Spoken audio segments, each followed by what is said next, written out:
Radio Grand Lac, à Aix-les-Bains, votre radio. Plongez dans le grand bain de la vie locale avec Radio Grand Lac sur 92.1. Vous entendez les murmures du lac? Histoire, immobilier, culture, Romain a plein de choses à vous dévoiler. Bonjour à tous, très content de vous retrouver pour cette nouvelle émission des Murmures du Lac Immobilier et Histoire sur les ondes de Radio Grand Lac en direct comme toujours. Aujourd'hui, une émission un petit peu particulière, une émission fun. On a préparé un petit quiz avec comme thème tout savoir sur Chambéry. Donc, on va essayer d'en apprendre un maximum sur notre capitale de la Savoie. Je donne déjà des réponses, c'est mal barré tout ça. Je vous avais promis deux invités surprises. Alors, la première, très contente de recevoir dans les studios de la radio Colette Fogarolo, qui est une de mes collaboratrices directes. On peut la présenter comme notre responsable de notre nouvelle agence sur Chambéry, qui est domiciliée au Centenaire Faubourg Reclus à Chambéry. Bonjour Colette. Bonjour Romain. Je suis très content de la voir parce qu'elle était... ça a été difficile de négocier avec toi pour que tu viennes, mais voilà, ça va bien se passer. Et puis, un invité qu'on ne présente plus, Mathieu Vacher. Bonjour Mathieu. Bonjour Romain. Qui est donc responsable du développement foncier chez Imaprime, donc promoteur chambérien, savoyard. Tout va bien pour toi? Tout va bien. Bon, super. Alors, je me sens un petit peu plus faible par rapport à vous, parce que moi, voilà, je suis un petit peu plus sur Aix que sur Chambéry. Donc là, j'ai vraiment deux personnes qui maîtrisent bien cette ville. Donc, on va voir ce que vous valez quand même. Hein. Ça va être un peu l'objectif du jour. Alors, on n'a pas de buzzer, etc. Donc, on va faire une question chacun. C'est ok. Auditeurs, auditrices, également, vous pouvez jouer en nous écoutant. Donc, on va commencer gentiment. Alors, gentiment. Allez, Colette, la première question la plus facile. Le nombre d'habitants sur Chambéry? Pas loin de 60 000, on est à 59 000 et quelques. Top. Voilà, donc c'est pour situer grossièrement le double par rapport à Aix-les-Bains, ce qui est plutôt logique, étant donné que c'est la capitale. Est-ce que, Mathieu, tu peux nous en donner le nombre d'habitants, mais pour l'agglomération? Sur l'agglomération de Chambéry, je crois qu'on est à peu près au double. On doit être à presque 130 000 ou 140 000. On n'est pas loin. Un peu plus. Plus. Après, je peux me tromper peut-être, mais ça a été checké assidûment. On serait entre 190 et 195 000. On est autant? On arrive aux 200? On arrive quasi aux 200. Ah ouais, ok, je ne savais pas. Ça commence à faire du monde. Colette, dans l'immobilier, on parle souvent de superficie. Quelle est la superficie de la commune? La commune que de Chambéry? Que de Chambéry. Waouh. Je sais pas, ça doit être dans les 25-30 km², quelque chose comme ça? Un petit peu moins, 20,99 précisément. D'accord. Mais voilà, l'ordre de grandeur était pas mauvais. On parle souvent aussi de l'âge de la population. Mathieu, est-ce que tu nous donnerais la tranche la plus représentée sur Chambéry? Je pense qu'à Chambéry, je pourrais dire que ce soit assez jeune. Malgré tout, on pense qu'il y a beaucoup de personnes âgées sur Chambéry, peut-être beaucoup moins déjà que Aix-les-Bains. Et je dirais plutôt la tranche à partir de 25 ans. C'est ça, on est sur plutôt 20-25 ans. C'est effectivement la tranche d'âge la plus importante. Et c'est vrai que c'est un petit peu une fausse idée comme pour Aix. Ouais. La population s'est vraiment rajeunie et il y a des différences encore un petit peu en pourcentage, mais c'est plutôt bien équilibré. Ce qui est plutôt positif, puisqu'on se dit finalement, à tout âge, il fait bon vivre ici. C'est ça. Il y a toutes les structures scolaires, médicales, d'activités. Ça, on en a quelques-unes dont on est fier. Et c'est vrai qu'on se rend compte que finalement, non, c'est assez équilibré. Colette, pour l'instant, vous n'êtes pas mauvais, c'est pas mal. Sur le sexe des habitants, est-ce qu'on est plutôt homme, plutôt femme sur Chambéry? On reste toujours sur les sexes forts. Hein. Moi, je pense que ça va être les femmes supérieures aux hommes, comme d'habitude. Eh ben oui, c'est vrai. Top. Légèrement plus, quelques pourcents en plus. 52% précisément pour les femmes et 47-48% pour les hommes. Alors, ça va se compliquer un petit peu maintenant, parce que je vais quand même essayer de trouver des questions un petit peu moins évidentes. Chambéry est un cœur du département, donc il y a pas mal d'axes routiers, le train, etc. Est-ce que, Mathieu, tu pourrais nous situer en quelles années fut rendue accessible la ville de Chambéry par le train? La dernière fois que je suis venu ici sur le quiz d'Aix-les-Bains, je suis tombé sur la même question à Aix-les-Bains, sur le train, et c'est toujours cette question qui me rend un petit peu perplexe. Je te donne un indice, c'est plus tard qu'Aix-les-Bains. C'est plus tard qu'Aix-les-Bains. Maintenant, il faut que tu te rappelles. En fin 1800 à Ouais, Aix-les-Bains. tout à fait. Et plus tard, je sais que la gare a été bombardée à la Deuxième Guerre mondiale, donc ça va être avant, 1930 par là. Pas mal, 1927. Pas mal. Super. Non, top. Alors la question où je vous avoue que j'avais aucune idée de la réponse avant de la trouver. Sur au niveau du réseau de bus sur Chambéry, sur l'agglomération, là je pose la question. Colette, est-ce que tu arriveras à nous donner le nombre de voyageurs à l'année qui utilisent les bus dans l'agglomération? C'est quoi cette question-là? Non, mais nombre de voyageurs par an? Par an. Alors, voilà. Sur l'agglomération. Ça fait du Sur monde. tout l'agglo. Toute l'agglo. Bon, je vois déjà les bus chez moi. Il y en a vraiment un paquet. Aucune idée. On doit être plusieurs millions, mais sur l'année, j'en sais rien. 30 millions au pif? Ouais, c'est pas si mal. 15 millions. Ah, 15 ok. millions. Ça fait quand même grossièrement un peu plus d'1 million de voyageurs par mois. C'est voilà, une ère où on prône le voyage collectif. On se rend compte que quand même 15 millions de voyageurs par an sur l'agglo, sur des petites distances, c'est voilà, faut plutôt s'en réjouir. Ça veut dire qu'on a un bon service Oui. de bus sur la région. C'est sûr. Ça a été bien développé. Ça a été bien développé. Il y a aussi eu, alors j'ai pas fait de questions sur ça, mais on peut faire un petit crochet sur les pistes cyclables. Oui. On avait vu qu'Aix-les-Bains, il y en avait un sacré paquet. Chambéry est pas en reste non plus. Oui. Je crois que de tête, c'était 80-90 km de voies de pistes cyclables. Donc c'est aussi un moyen de transport qui se développe petit à petit.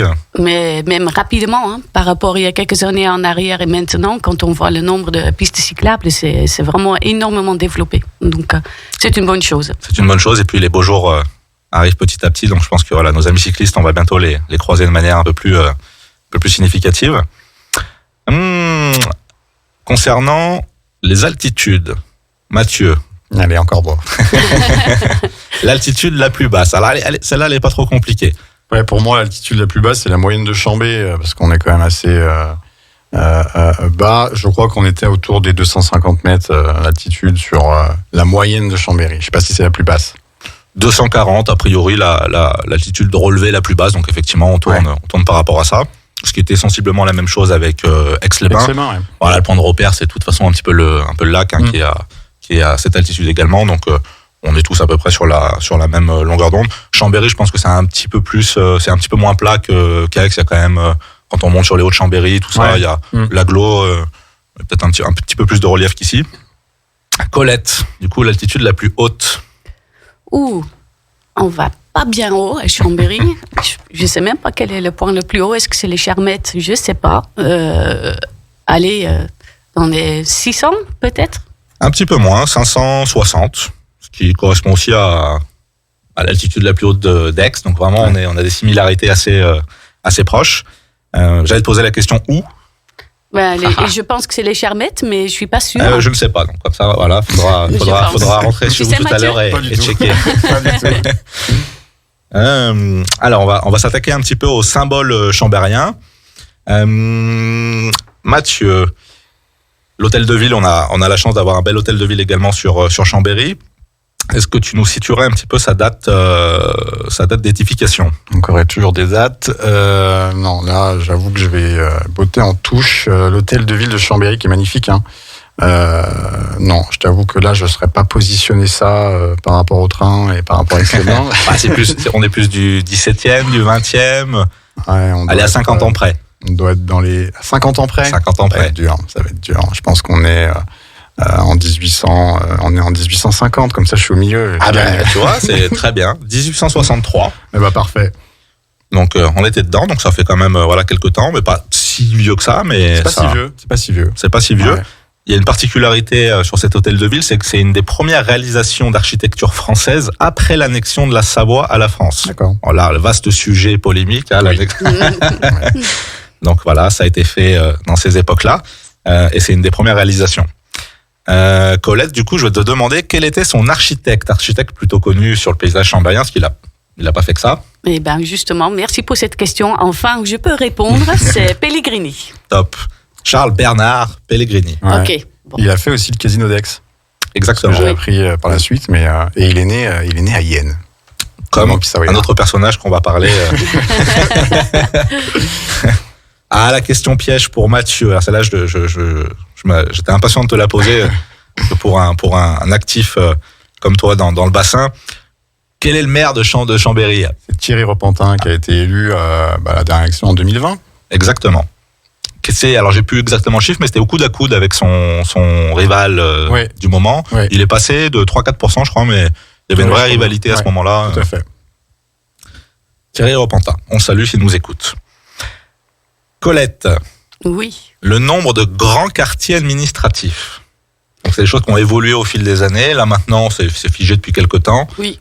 J'en ai fait quelques-uns de mairie. Moi, je donnais un indice, pense- je suis de Chambéry-le-Vieux. Ah, merci. Super indice. Je pense 5-6 dans ces zones-là. Je pense, oui, pas plus. 6. OK. Est-ce qu'on essaye de les donner? Ben, merci Mathieu. Chambéry-le-Vieux, Chambéry-le-Vieux. Chambéry-Centre. On a Bissy. 3. On a Laurier. On a le Biolay. Il y a un mairie. Et un petit dernier. Allez Mathieu, est-ce que tu m'aides? Je pense que... Chambéry-le-Haut. Chambéry-le-Haut. C'est ça. OK, très bien. Alors, je vais paraître peut-être bête. Le Laurier, c'est où? Le Laurier, je crois que c'est... Non, mais je vais pas te mettre... Non, mais le Laurier, Laurier. c'est le côté... Attends, je le savais. Je sais plus. Ah ouais, non, mais en fait, je crois que j'ai jamais entendu parler de ça. Mais bon. Si, Ça le ne Laurier. m'évoquait pas grand-chose non plus. C'est vrai que le centre, pas de problème. Chambéry-le-Vieux, les Hauts-de-Chambéry, Bissy, Biolay, ça, on voit. Mais effectivement, Laurier. Le Laurier, si, il y en a. J'ai été dans une mairie là-bas. Je me rappelle plus. C'est sûr. Ah oui. On checkera ça la prochaine fois. OK. Mathieu, dans cette même lignée de questions, combien de communes limitrophes? Alors ça, je sais, parce que je fais ça toute la journée. Je les vois de partout. Je vais dans toutes les mairies. Il y en a, de mémoire, il doit en avoir 9. C'est ça, 9. Essayez de te les citer. On va essayer ça. Donc on est d'accord qu'il y a la Motte, Saint-Sulpice-Cognien, ça va ensemble. Jacob, si je redescends, Vauglan. Si je vais de l'autre côté, on a Sona. Et après, je reviens. On doit avoir Saint-Alban, Barbera et Bassin. Impeccable. Et une petite précision, quelle est la commune limitrophe qui a la frontière la plus courte? La plus courte. Celle qui touche le moins. Très bonne question. La plus courte, est-ce que c'est peut-être la taille de la commune ou vraiment une touche? Sonaz, Saint-Sulpice. Saint-Sulpice. C'est vrai que sur la carte, on voit, c'est vraiment quelques centaines de mètres. Ouais. C'est pas énorme. J'ai jamais fait attention. Et à contrario, la plus longue. Alors ça, tiens, Colette. La plus longue. La plus longue. Alors, est-ce que c'est la plus grande commune? Je pense que oui. Je devine ça. Je suis pas sûre. Ça va être la Motte. C'est la Motte. Effectivement. Qui, elle, vraiment, est radicalement, on a vraiment une frontière assez étendue. Top. Bah, écoutez, pour une première partie, c'était pas trop mal. Vous en sortez bien. Bon, faites honneur à votre ville. C'est cool. J'en attendais pas moins. On se fait une petite coupure musicale et on revient dans un instant. Restez sur les ondes de Radio Grand Lac 92.1. À tout de suite. À Aix-les-Bains, à Chambéry et bien plus encore, Radio Grand Lac vous accompagne sur le 92.1 FM. Vous entendez les murmures du lac? Histoire, immobilier, culture, Romain a plein de choses à vous dévoiler. De retour pour cette seconde partie de notre émission Les Murmures du Lac, Immobilier Histoire, en compagnie toujours de Colette Fogarolo, Mathieu Vacher sur les ondes de Radio Grand Lac. On a fait une bonne première partie sur notre quiz Tout savoir sur Chambéry. On va continuer de ce pas. La dernière question, je crois que c'était pour Mathieu, donc on va enchaîner avec Colette. Question facile. Comment est surnommée la fontaine des éléphants? Ah, c'est pas très correct de dire ça à la radio, hein. Bon, les 400 culs. Les 400 culs. Est-ce que tu connais le pourquoi du comment? Ça a été. Oui, parce qu'il y a 4 éléphants et il y a que les têtes. Et il y Et a ils ont pas de leur cul, queue. alors, Voilà, les 400 donc culs. normal. Et c'était marrant, c'est vrai que quand on voit cette statue emblématique, ça vient pas à l'esprit tout de suite, et puis on a le surnom, et on fait le lien assez rapidement, mais Tout à fait. c'est marrant. Vraiment un symbole fort, hein. Je pense que Oui. c'est peut-être le symbole le plus fort de Chambéry, avec le château bien sûr peut-être, mais c'est emblématique.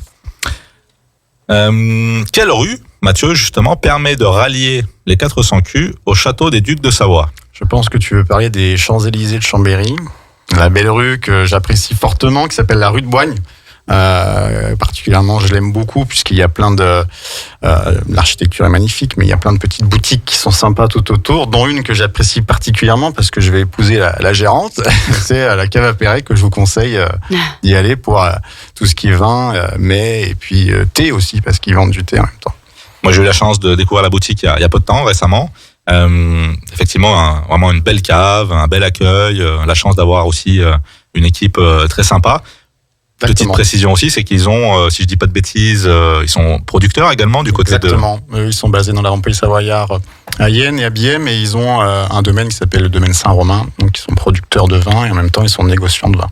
Voilà, donc amis auditrices, auditeurs, vous avez une nouvelle bonne adresse. Ça fait quoi, 1 an maintenant, quelque chose comme ça que c'est... Ouais, ça va faire un petit peu plus d'1 an. C'était novembre de l'année. Non, c'était pendant le Covid. Ils ont ouvert en plus. Ils ont eu un petit contexte était particulier, mais ouais, ça va faire bien 1 an maintenant. Une belle rénovation, une belle installation. Magnifique, ouais. De beaux produits. Ouais. Ouais, je suis d'accord. La rénovation a été extraordinaire. On est en ABF là-dedans parce que c'est tout classé, et la rénovation a été particulièrement bien faite, et du coup, ça donne vraiment un cachet à la cave. Puis c'est vrai que cette rue, quand on parle des éléphants, on a ces arches un petit peu, on se croit vraiment effectivement un petit peu hors du temps. On voit le côté vraiment fort de la ville. On dit que Chambéry souvent voilà, ville historique, ville de culture, et c'est un des passages obligatoires. On arrive au château en face, on a vraiment une image assez sympa et qui donne un peu le ton de la ville. Et rue de Boigne aussi est connue pour le Petit Turin, parce que ça ressemble beaucoup à Turin, où ils ont aussi les arcades comme ça. Et rue de Boigne, c'est vraiment quand on marche à Turin, on reconnaît tout à fait les arcades comme à Chambéry. Et pour revenir sur la cave, elle est très grande, elle est vraiment très belle. C'est pas une petite cave comme on peut croire. Effectivement, l'accueil, j'ai eu le plaisir. Je savais pas que tu allais épouser la gérante, donc j'ai eu le plaisir de faire des dégustations là-bas. Ouais. Et l'accueil est vraiment très sympa. Super. On recommande. Top. On enchaîne. Colette. Oui. À quel personnage célèbre associe-t-on souvent la maison des Charmettes? Ah ben, c'est Jean-Jacques Rousseau. Jean-Jacques Rousseau, effectivement. Ça, c'est connu. Assez connu, qu'il a habité pendant quelques années, fortement inspiré. A priori, il en parlait comme un lieu de repos, d'inspiration. Et aujourd'hui, on a la chance de pouvoir aller faire un tour là-bas. Tout à fait. Voilà, une adresse aussi un incontournable pour s'imprégner de cette histoire locale. Mathieu, alors une autre question un petit peu dans cet esprit. Qui était Charles Dulin, que l'on connaît via le théâtre qui porte son nom? Tout à fait. Charles Dulin, alors moi je l'ai appris à l'école. Charles Dulin, j'étais aussi dans le théâtre Charles Dulin Chambéry, acteur, metteur en scène, et puis je crois sur sa fin de carrière, il était directeur de théâtre. Exactement. Et très beau théâtre que je recommande d'aller voir à l'intérieur, et l'architecture est magnifique. C'est vrai que j'y suis passé aussi, ça fait un moment maintenant, mais déjà l'extérieur est sympa, on a vraiment le côté ancien bâtiment, classe, la belle pierre, une belle finition, l'intérieur assez grandiose, une belle salle. J'en profite pour nous faire un petit peu de publicité, puisque Charles Dulin, on a la chance d'avoir la propriété où il est né en vente du côté de Yenne, le Châtelard, ça doit parler à pas mal de gens, donc une propriété assez grande qui allie une partie habitation et une partie exploitation agricole. Aujourd'hui, son propriétaire, après de nombreuses années de propriété, d'exploitation, ils font aussi du vin là-bas, à une petite échelle, pas comme Perret, mais un blanc à ligoter très sympa, et qui cherche un repreneur. Donc n'hésitez pas à aller faire un tour sur notre site pour avoir quelques photos du lieu. Déjà, ça vaut le détour. C'est quand même un bâtiment assez sympa, dans un environnement verdoyant. On enchaîne, Colette. On a aussi la chance d'avoir un musée des Beaux-Arts à Chambéry. Majoritairement, alors il y a pas mal de choses qui peuvent s'y passer, mais quel type de collection en particulier on peut trouver là-bas? Alors j'ai fait un tour là-bas, bien entendu, magnifique rénovation, extérieur, intérieur aussi. J'ai vu plutôt des peintures. Donc, plutôt des peintures? Oui, plutôt des peintures. Quel style? Style? Des anciennes peintures. Des anciennes peintures. Majoritairement composées de peintures italiennes. Ah, ok. C'est pour ça que je te l'avais gardé, parce qu'effectivement, je sais que tu avais un petit côté où tapisserie d'Italie. Alors c'est peut-être plus les pâtes que les peintures. Mais... C'est ça. Mais effectivement, alors il y a pas mal de choses, mais peintures italiennes, ça représente une bonne partie de leur collection. Alors Mathieu, aussi sur un autre bâtiment emblématique qu'on ne peut pas rater sur Chambéry, sur le palais de justice. On va retourner encore sur une date, c'est que pour toi les dates. Je pense que tu m'en veux. En quelle année a-t-il été construit ? Le palais de justice de Chambéry, en quelle année ? Est-ce que c'est pas loin de l'hôtel de ville de Chambé ? C'est pas loin. Pas loin, donc on était en 60. Je vais essayer encore au milieu, 1850 pour être pile. Voilà, on y arrive. Alors, voilà, 1850, parfait. Avec un peu de chance, c'est tombé dessus. Nickel. Allez, pour pas faire de jaloux, la prochaine question, c'est encore une date pour toi, Colette. En quelle année fut édifiée la cathédrale Saint-François de Sales ? Bon courage. Waouh, je sais pas. Alors, la cathédrale est bien entendu magnifique. Ouais. Rénovée, je pense que c'est bientôt fini. Ils ont fait les façades, ça a duré des années. Donc, c'est magnifiquement situé en plein centre de Chambéry, place Métropole. C'est à côté du théâtre Charles Dulin aussi, c'est pas très loin, non ? Ouais, pas très loin. Ouais. Et je sais pas, est-ce que c'est avant ou après les théâtres ? Je pense après. Donc, non, ouais. Avant. Mince. Allez, tu t'indices. Raté. Donc, je sais pas. Donc, avant 1850. Avant, ouais. 1790, quelque chose comme ça. C'est pas mal. Vous êtes bon au pif un peu quand même. C'est pas mal. 1779. Ah. Alors, Mathieu, là, bientôt, on a appris, bientôt épouser ta compagne. Probablement peut-être nous faire des beaux bébés par la suite. Alors, où est-ce qu'ils vont aller à l'école à Chambéry ? Est-ce que tu peux nous donner quel était le premier lycée à Chambéry ? Je pense, au vu de l'architecture, du contexte et où il se situe, je pense que c'est le lycée Vaugelas en plein centre-ville de Chambéry, en face des Halles, qui était le premier lycée de la commune. Exactement. Donc quand même un lycée qui est pas tout jeune non plus, et je pense que je connais pas du tout, je sais pas si c'est très très bien. Ils sont bien là-bas. Ouais. Vous enverrez vos enfants là-bas. Oui. Ouais. Oui. Ok. Bon, impeccable. Alors, on est obligé, entre gens de l'immobilier, de faire une dernière petite partie de quiz sur un peu de chiffres immobiliers. Vous allez être peut-être plus compétent, plus à l'aise sur ces questions-là. Colette, la première question, chiffre impressionnant. Le nombre d'agences immobilières sur le code postal 73 000. Donc Chambéry et quelques communes également. Avant de nous installer à Chambéry-Centre, on s'est renseigné un petit peu, donc je crois que je suis pas très loin si j'ai dit aux alentours de 120, 130 agences qui existent. Exactement, environ 130 agences immobilières sur le code postal 73 000, donc qui englobe Chambé, Barbera, etc. Ça commence à faire pas mal, hein. Il y en a beaucoup.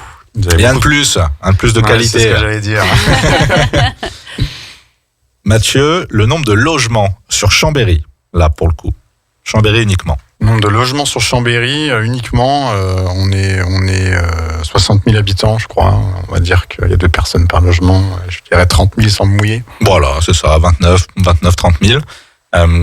Dont, comme pour beaucoup de villes, environ 2 000 qui ne sont pas occupés du tout. D'accord. Et c'est vrai que ça, c'est un sujet qui revient un petit peu sur l'actualité également. On parle beaucoup de loyers contrôlés, de tout un tas de choses, de dispositifs de rénovation, de construction, de permis qui ont du mal à voir le jour, problèmes d'alimentation en matériel, des problématiques qui sont réelles.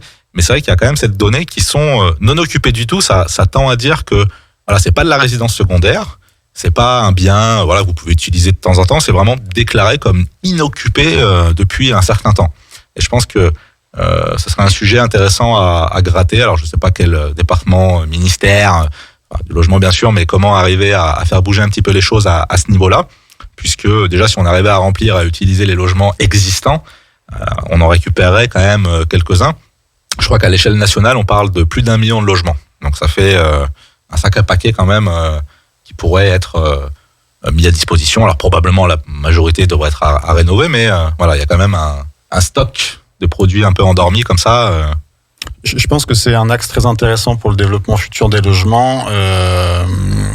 Nous, en tant que promoteurs, on reconstruit la ville sur la ville. Mais il y a aussi un autre axe, c'est rénover la ville. Donc, l'hypercentre, il y a beaucoup de choses à faire en rénovation. Je sais que Chambéry fait partie a été lauréat du cœur-ville ou cœur-village où l'État, cœur de ville, où l'État va les aider pour rénover l'hypercentre. Donc je pense que c'est un vrai axe de développement pour pour créer du logement, parce qu'on manque du logement, et ça peut être fait partie d'un axe de développement, réhabiliter et vendre ou louer ces 2000, ça fait presque 15% des logements sur déjà la commune de Chambéry, donc c'est énorme. C'est significatif. Tout à fait. Colette, alors on parlait de programme neuf un petit peu justement là. Combien de programmes neufs sont en cours de construction, édification en ce moment sur Chambéry? On a de la chance à l'agence de ne pas que vendre l'ancien, des terrains, mais aussi des programmes neufs. Donc Chambéry, bien entendu, on les connaît tous et on doit être à 8 programmes neufs actuellement. C'est ça, une petite dizaine de programmes neufs, donc c'est pas mal, c'est pas zéro. Ouais, j'en ai un dedans, les neufs. Si tu veux en toucher deux mots, rappelle-nous. J'en ai un qui démarre les travaux là, dans pas très peu de temps, qui est dans la zone de Vétrotex, la ZAC de Vétrotex. On a été lauréat, on a gagné un concours en 2020. Et on réalise un projet d'une 30aine de logements avec une partie bureau où on va mettre notre siège social et une crèche et une brasserie.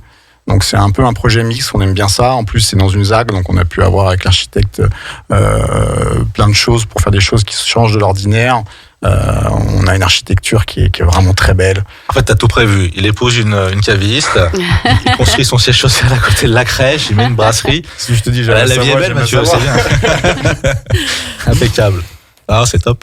Bah écoute, on espère y aller faire un tour. C'est quand la livraison à peu près prévue pour ça? Oula, alors là, tu m'en 2025. Et puis là, en ce moment, avec tout ce qui est le problème de matières premières, les fournitures, ça va sûrement prendre un peu de délai. Donc, je vais pas me positionner sur la date de livraison. À suivre, on aura l'occasion d'en discuter. Oui. Colette, Oui. le nombre de propriétaires sur Chambéry.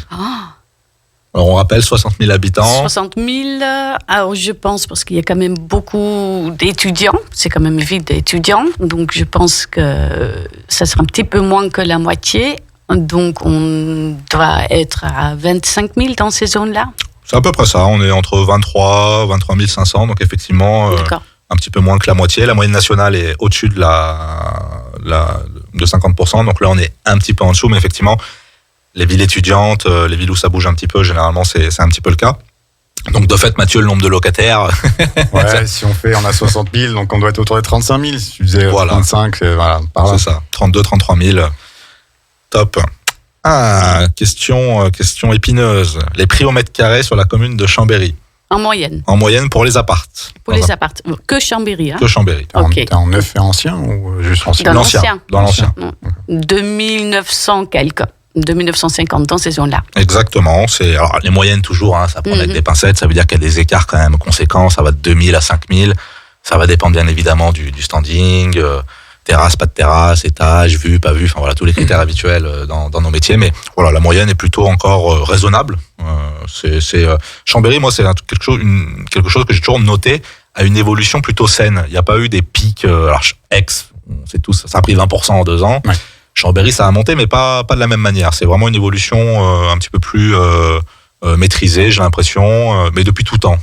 Quand on regarde les courbes, ça a l'air d'avoir une assise solide et ça monte tout doucement, tranquillement, mais raisonnablement. Ouais, moi, je vais faire juste une aparté sur le neuf, parce que je suis plutôt là-dedans. Et Chambéry, quand on regarde Grand Chambéry, Grand Lac, Grand Annecy, le Grand Genève, Chambéry, sur les 10 ans, ça a une évolution... on va dire, c'est pas exponentiel, mais ça monte toujours et tous les signes sont au vert. On n'a jamais eu de fluctuation, on n'a pas eu de vague où tout va bien, ça monte super fort puis ça s'écrase. C'est moins cyclique que Grand Annecy ou Grand Aix qui est sujetti à une offre et une demande qui est beaucoup plus exponentielle. Le marché neuf moyen de Chambéry, alors je veux dire Chambéry Agglo, on arrive maintenant à 3007, 3008 euros du mètre carré moyen. Il y a 2 ans, 3 ans, on était plutôt à 3005. Donc, on est vraiment dans un marché dynamique. Donc, quand on raisonne promoteur, on se dit, allez, on va aller à Grand Annecy, on va aller sur Grand Genève. Chambéry, le marché de Chambéry, c'est un super marché qui est stable, qui fait à peu près entre 500 et 600 logements neufs par an. Ça aussi, ça a évolué, ça a presque doublé en 10 ans. Donc, nous, on vient d'ici, on a notre siège à Chambéry, et je pense qu'il y a plein de choses à faire à Chambéry, et c'est une ville qui est dynamique et qui va le rester. Je pense aussi, moi souvent je me dis que Chambéry, voilà, c'est pas la capitale pour rien, ça ressemble à la Savoie. Quelque chose de stable, de maîtrisé, pas de bling bling, ça file droit, ça a des bases solides. Et je trouve que ça représente bien le département. Puis on est sur un nœud d'accès, on est un peu un carrefour, on a une position en emplacement qui est vachement bien. Et même en période de crise, en 2008, quand ça a commencé, j'étais déjà dans l'immobilier, j'ai eu beaucoup d'investisseurs qui enlevaient l'argent de leur banque et investissaient dans de la pierre. Et en plus, ça coûtait moins cher parce qu'il y a très peu de charges. Taxe foncière divisée par 2, donc c'est vrai qu'ils payaient cash. Et donc c'est pour ça qu'il n'y avait pas une énorme baisse non plus pendant les périodes de crise. Et là, quand ça flambe ailleurs, ça reste quand même assez stable. Donc c'est vrai que c'est un super investissement aussi. Et puis, dynamique aussi de location, parce qu'on investit, on veut des locataires. Voilà, c'est une ville qui offre un peu, comme on l'a vu tout à l'heure, toute tranche d'âge, étudiants, actifs, retraités. Donc voilà, vous pouvez investir sur Chambéry sereinement. C'est sûr.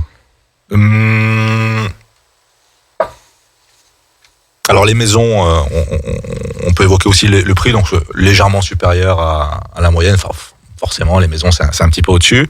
Petite question pour Mathieu, parce que voilà, Chambéry, capitale de la Savoie, le nombre d'entreprises pour Chambéry, le nombre d'entreprises qui est immatriculé sur la commune, un chiffre assez important. On n'a aucune idée, mais je pense que c'est important. On a quand même des gros pôles, on prend le futur pôle de la Cassine, on prend vers le phare, on a quand même une zone artisanale qui est avec des grosses entreprises. J'en ai aucune idée, j'ai aucune ordre de grandeur. Environ 10 000, ce qui est... c'est plutôt un chiffre. Et puis c'est stable aussi, ça monte, ça grimpe tranquillement, sereinement. Il y a plus d'ouverture que de fermeture. Donc là aussi, on sent que voilà, il y a une bonne assise et une ville qui se porte bien. Dernière petite question pour Colette. Ma Colette, alors j'aurais été très content vraiment de t'accueillir aujourd'hui. J'aurais bataillé, chargé pour qu'elle vienne.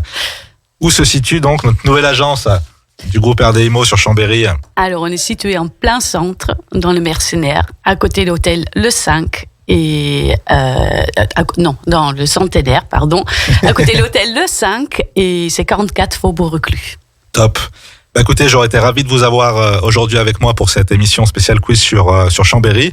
On aura l'occasion moi j'aime bien ce petit format. J'essaierai de me triturer les ménages pour vous proposer un autre quiz dans les prochaines semaines. Merci Jean-Pierre pour la technique qui était là à nous assister. Une bonne journée à tous et puis on se retrouve bientôt. Restez sur les ondes de Radio Grand Lac, on enchaîne tout de suite. Merci, bonne journée.